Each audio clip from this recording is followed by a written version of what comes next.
Banwanyi ba We Talk Business turabaramukije ni Shadow muri kumwe kuri uyu mwanya tugiye kuyaga ibintu biri très important twasabwe n'abanwanyi ba We Talk Business atari bake mbere n'abandi bashobora kuba bagiye baratubona ku biganiro bitandukanye ku yandi ma YouTube yo muri iki gihugu cyacu cy'u Burundi twagiye turacisha ko ibiganiro Get rich or die trying, never stop learning. Niduhagarike kwiga, uhagaritse kwiga mu mutwara cafura ni nkakuja ko umuntu ahagaritse kwiyoga, donc c'est très important. Hozaho kwiga kandi cintanguye kwiga cige makuvuze nti jewe ndakeneye témoignage muri iki kintu, ndakeneye yuko nzoba umwe mu bagishoboye kino kintu, okay?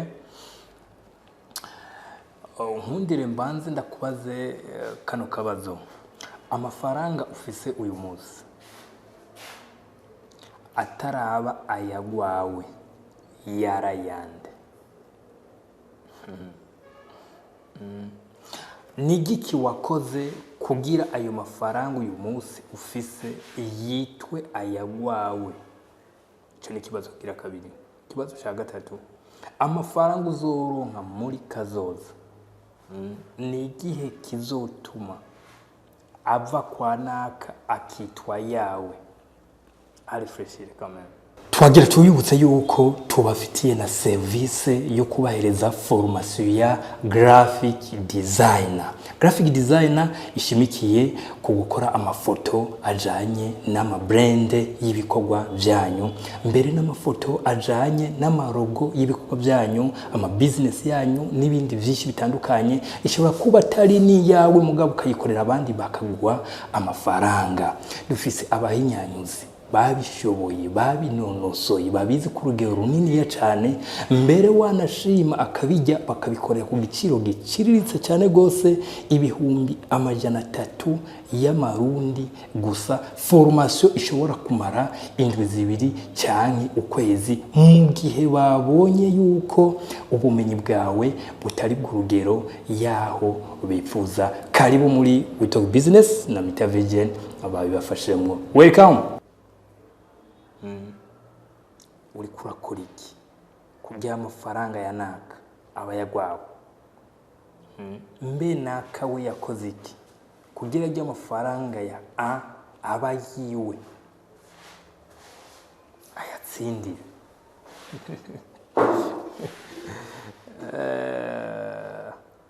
icyo kibazo nagerageje kuciyumvira ko cyane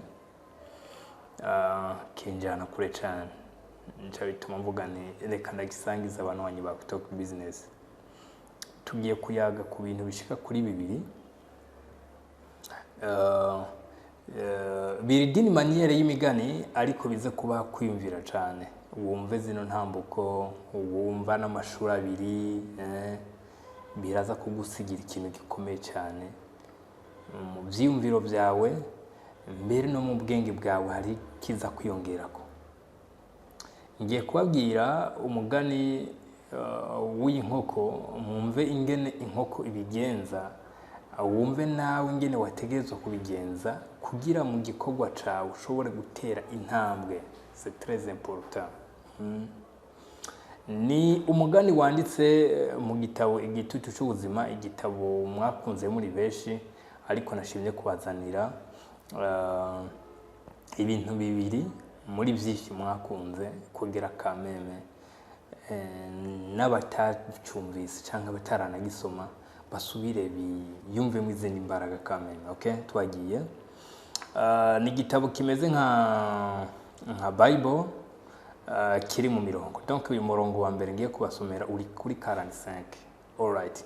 Agize atya abona abantu benshi bagwiriyemo abahungu n'abakobwa bafise amatelefone mu ntoke hari ivyo bari kuyakoresha. Abagira inama mu kubapfindurira uko iterambere rirondegwa akoresheje akarorero k'inkoko. Arababwira ati gutera imbere birategurwa kandi bisaba intambuko zitari nke. Akarorero k'inkoko kakubera icigwa ngizi intambuko 9 inkoko ica kugira umuswi uboneke. Mbega weho kugira amafaranga aboneke nize intambuko ucako ko nako nyujijemo. Alright, twagiye intambuko ya mbere. Kugira ibundikire ibanza guta amagi menshi kugira uyitunze aronke ayajya n'ayasigaza kugira izobundikire. Mu gifaransa c'est la planification. Umviriza buno bwenge inkoko ikoresha kugira ushike ku ndoto zawe. Uze wicare neza utegure projet yawe, bibaye ngombwa usabe impanuro kubabigerageje bakabishikako, igikorwa cawe kizogenda neza cyane. Intambwe kabiri, itanguye kubundikira amagi ica igabanya ingendo yahora ikora. C'est la discipline, c'est très important. Hari ikindi gitabo nasomye bavuga yuko la discipline c'est une punition positive. Mumva ino nkoko ngo iyitanguye kubundikira amagi ica igabanya ingendo yahora ikora. Mbega weho iyo utanguye igikorwa cawe ingendo uko wakoresha amafaranga ugumana kuri ya warugira nico bise discipline. Uhejeje gutegura projet yawe uriha indero witandukanye n'ingeso zo gutwara umwanya w'ubusa canke ivyo byose biza kugusamaza bigatuma wibagira urugamba uriko. C'est très important. Icya gatatu, iragabanya ivyo ifungura kugira ibiro vyayo bigabanuke, ntiyave isanga yamenye amagi ibundikiriye kugira uburemere kubera uburemere bwayo. C'est le sacrifice. Ayayayaya. Iremera ikajya duke kugira ibiro vyayo ntibimene ajya amagi ibundikiriye.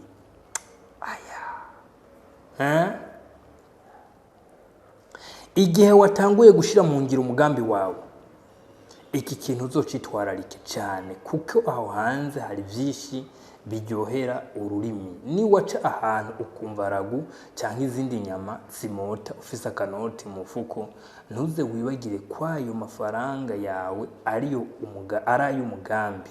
Ni wayajya uzobumenye amagi ubundikiriye. Intambuko igira kane, irashobora kubundikira amagi y'ikindi gikoko canka y'imbata, ayindi nkoko canka y'imbata, mbere n'ayikindi gikoko kiguruka cyose nta ngorane biyitera. C'est la non discrimination, c'est la générosité. Umvise? Irashobora kubundikira. Ndakunze kubwira aba content creation ilifo yuko ubaka urubuga kugira ugurure boutique yo kudandaza ivyabo no kudandaza ivy'abandi. C'est très important. Uririnda amacakubire cyangwa kuvangura abantu muri business yawe.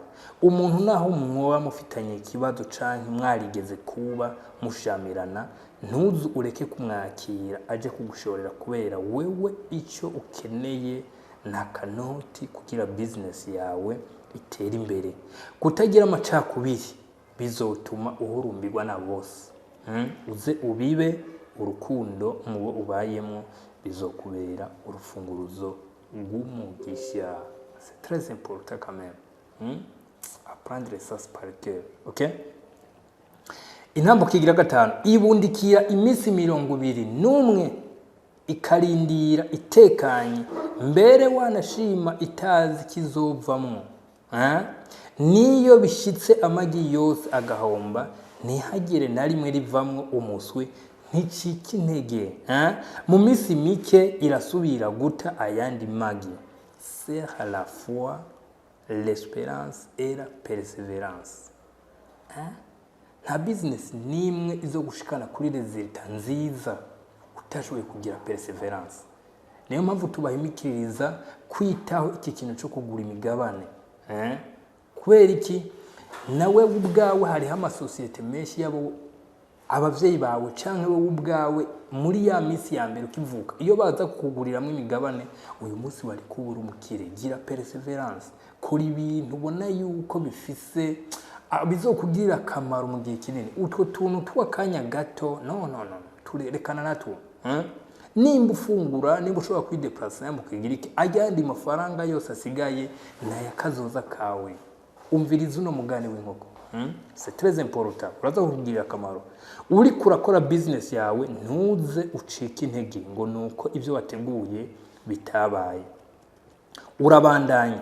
Ahejeje kubacira umugani wala. Nizo ntambuko zitanu nari nashaka mugire muri uno mugani. Inyuma yuko ndababwira icyanyuma nkeneye yuko mwumva muri kino gitabo igitutu c'ubuzima. Uzogisome, uzogikunde. Ni igitabo tarambirana. C'est très important. Ku murongo wa 45 tugende ku murongo wa 10 twumve buno bwoko bubiri bw'amashure. Twumve itandukaniro ryabwo. Hariho message biza kudusigarana.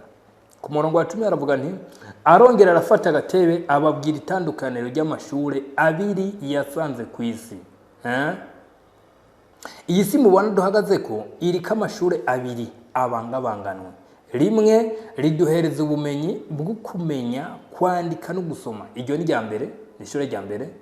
Ubwo bumenyi butuganisha ku kuronka agapapuro bita diplome, impamya bushobozi. Iryo ni ishure ryambere.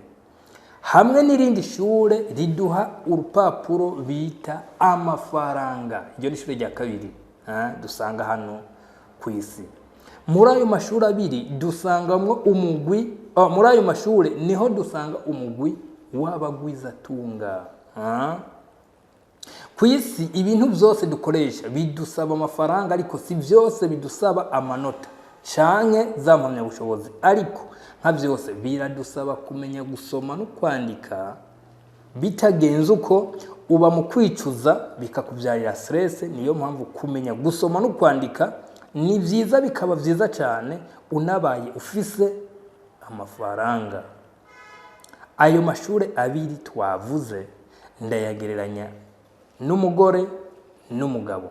Benshi muri aho bategerezwa kugira abagore, abandi bategerezwa kugira abagabo. Ariko ku by'ukuri nta numwe abazi ngo bazobana n'uyu mu buto bwiwe. Amwerekwa n'igihe. Aya mashuri abiri muyumvirize mwumva ingene anwana. Ishure rya diplome rigeranwa n'umugore. Ishure ry'amafaranga rigeranwa n'amafaranga. Ishure ry'amafaranga rigeranwa n'umugabo.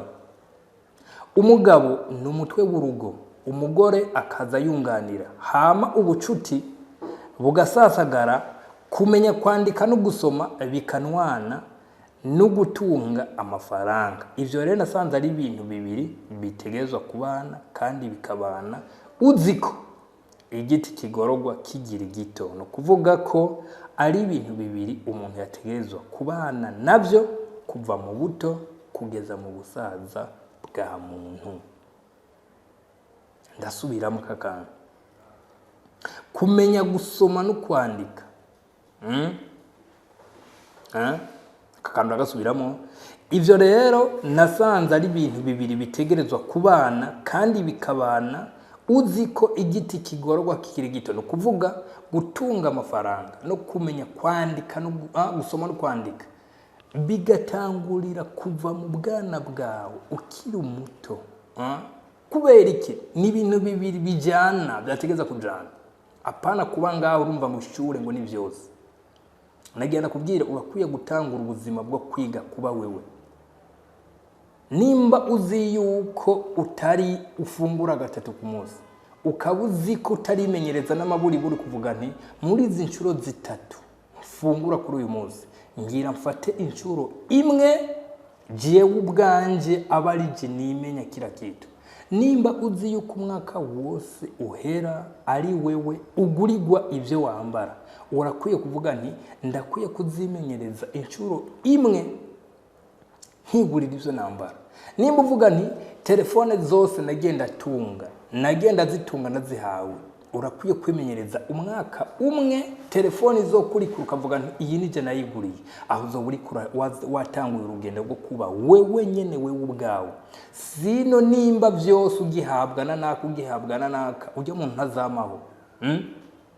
Donc imenyereze kuba wewe. Kuva umunsi uzumva iyi video ndakeneye yuko uzovuga ubu renda afashe ingingo yo kuba jewe.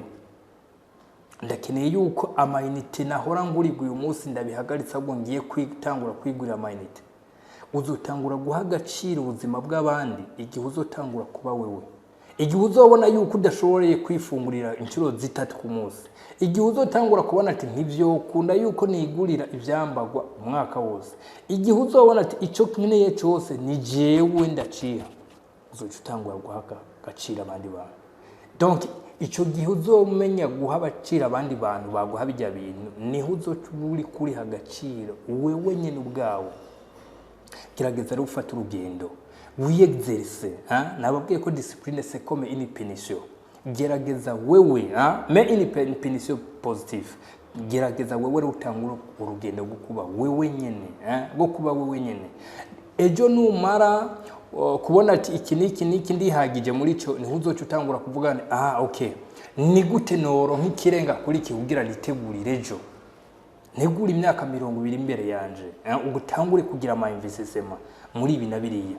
Ico gihe uzoburi kuriga kuba wewe, uzoburi kuregira investissement muri wewe nyene, muri wewe. Utangure kubona ibihumbi 20 wumva yuko ari ikintu wovyigamo kizokugirira akamaro.